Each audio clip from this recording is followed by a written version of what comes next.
Hey, if you've ever wondered, what is a solopreneur and how do I become one? Well, you've come to the right place. We're going to go through and talk about that over the next few minutes. As entrepreneurs and business owners, we know that if we have a clear plan, anything becomes possible. And if you can have a clear plan, a clear process to create that plan, and a way to create clarity with your partner or spouse, you can drive to amazing heights. So when it comes to becoming a solopreneur, we'll talk about today is we're going to define what is a solopreneur, as well as what are the steps that it takes to get there. So with this, I wrote my first book, The Aspiring Solopreneur, which did pretty well on Amazon. And it helps people to define what is a solopreneur, how do I go about defining, is this what I want to do, where do I want to go step by step by step. So we'll hit that high level. But in essence, a solopreneur is somebody who works by themselves. A lot of people will call this a gig worker, gig economy. And there's a huge, massive strata that you can fall within.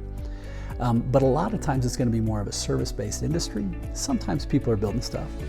But the reality is that as a solopreneur, entrepreneur, you're owning your own gig, but you don't have a bunch of employees. And I can tell you that as a senior advisor of people for over 35 years, it's the employees that a lot of times really throw people for a loop. They end up spending a bunch of time. That's where most people end up having more headaches than anything is with their employees. So when it comes to being a solopreneur, you may end up having contractors, which are kind of like employees. And there's ways that we can figure out the right way to do that. But as an example, as a solopreneur of sorts for myself, I have a team of bookkeepers that help run some of my businesses. I also have an assistant and contract with others who help coordinate those activities that are things that I don't particularly like. We've got people who do marketing, people who do social media management, things of those natures. What it means, you may not be employees, they may be fractional workers, and they may in and of themselves be solopreneurs, and you're hiring them to work with you, and they're fulfilling a contract service for you.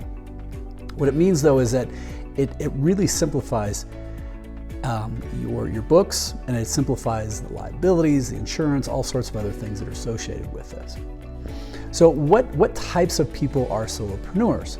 It's all over the map. Like I said, some people, there are people out there who make millions as solopreneurs.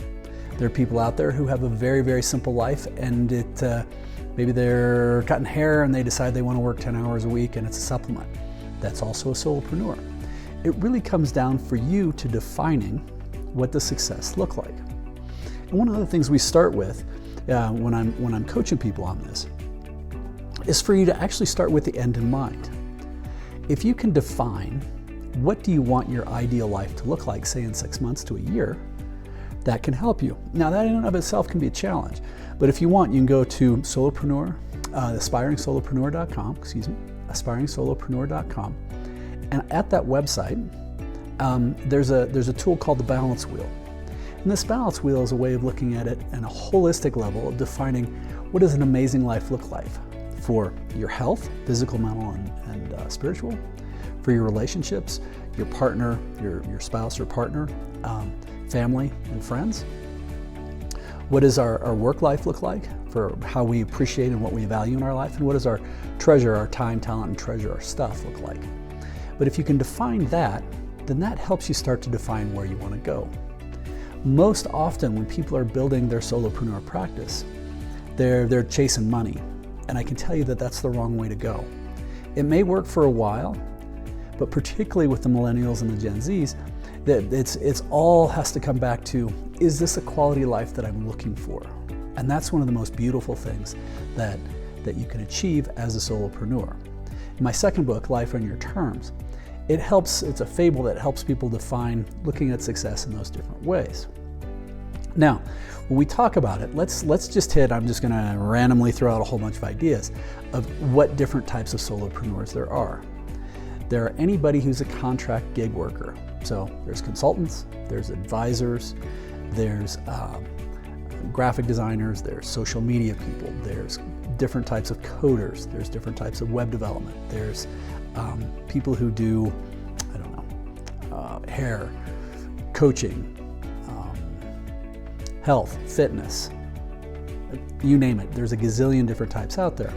Now, some of the benefits is that you get to determine when you're working. You get to determine who you're working with, and after a while, you get to determine how much money you're making. You're not limited by somebody else's beliefs with that. Does that mean that it always works out that way? Well, kinda. Sometimes it does, sometimes it doesn't. But the thing is you have to remember, and you have to be honest with yourself. You're also not getting paid if you're not working. Very rarely are there leverage points. Now, some people can do a lot of different things on the social platforms, and there may be ways that you can become the influencer. You can create channels, you can do those things. That can be a challenge, though. There's a lot of get-rich-quick schemes out there, and I would highly advise you to be very cautious around those. Trust, dig in, and really review and verify it. But like I was saying, for most people where you're trading time for money, a solopreneur is basically a way of having your own job where you don't really have a boss. You're your boss. Now, some of the negatives with this, and you have to be honest with yourself, is are you going to show up? Do you care? Are you going to do what you say you're going to do? Do you have the discipline to hold yourself accountable? And if you don't, you still want to do the job, or you still want to be a solopreneur, you could do it. It doesn't mean that it's insurmountable. And you just have to be honest with yourself and start figuring out who can be my accountability partner, who's going to help hold me accountable to those things. But traditionally, it's going to have some headwinds, and it may be the kind of thing that you want to really go after in your business. Or be honest with yourself and decide, do I want to go after a business, or do I want to stay where I am? So usually when people decide they want to go out and become a solopreneur, they're escaping something. A lot of people really don't enjoy the workspace or where they are in their work environment, and it's understandable. The work environment, things have changed. But some of the positives of that change are it has increased opportunities and options for people to do remote work. Remote work allows people in a lot of different ways to define what their life is, and maybe they go out on their own. So using Rika, my wife, as an example, Rika at one point worked for another organization. She worked for a venture capital firm as an accountant. She decided that she didn't really like being an accountant. So at 40, she chose to go back to school. We were in the financial position that she was able to. It took her about a 5-year journey to go back and become a couples and family counselor. Now, in this particular case, she became a counselor, and she had to get 3,000 hours in the state we were living in working for somebody else. So she worked for somebody else for a long time at about 35 grand a year. Well, fast forward 5 years later, she's been able to expand her business to where she started her own business. She works remotely, and she's somewhere around that $250 an hour range is where she's at. So she chooses only to work maybe 15 hours a week, 3 days a week, 5 hours a day, but it ends up being pretty good money, and it allows her to live the life that she's choosing to live. And for us, the fact that we can do that virtually, we live clear up in the 10,000 feet in the mountains in Colorado, we feel like we're very, very fortunate. But the reality is that we've built it. So coming back full circle, if you define where you want to go, that's number one. Number two, really being open and honest with yourself. Is this something that you can do? Are you going to hold yourself accountable? Or do you really need a boss, somebody to hold your own feet to the fire? If that's not the case and you can go out on your own, those are the two primary steps to get started with it. Then from there, there's a whole bunch of different ways to really define what is your unique niche, and we can talk through that in some of our other videos that are coming up. You can also go through, and then how do you build a team of strategic advisors? A lot of times it doesn't cost hardly any money at all, where we have an accountant, a marketing person, an attorney, a variety of those things. But do this very, very, very safely before we choose to transition into owning our own gig. Now, some people say, well, you've got to be you got to be a risk taker to start business. And I would argue that differently on that. I think the most risky thing I could do is work in a job where my mouth could get me fired, because I'm pretty candid with what I think. But when it comes to starting businesses, and I've started over 16 of them, I've had really good, successful luck. Now, I've looked at hundreds of them, and I've slowly been very methodical with how I research them, decide what is highest and best use of my time. Is this a good use? I test it, I talk with other people, and then when I choose to make that jump, I'm usually pretty close. It usually looks like it's going to work out. And that's what we really talk about in here. And we'll hit this in other videos on this channel. So, what is a solopreneur? Somebody who works for themselves, doesn't have a lot of employees.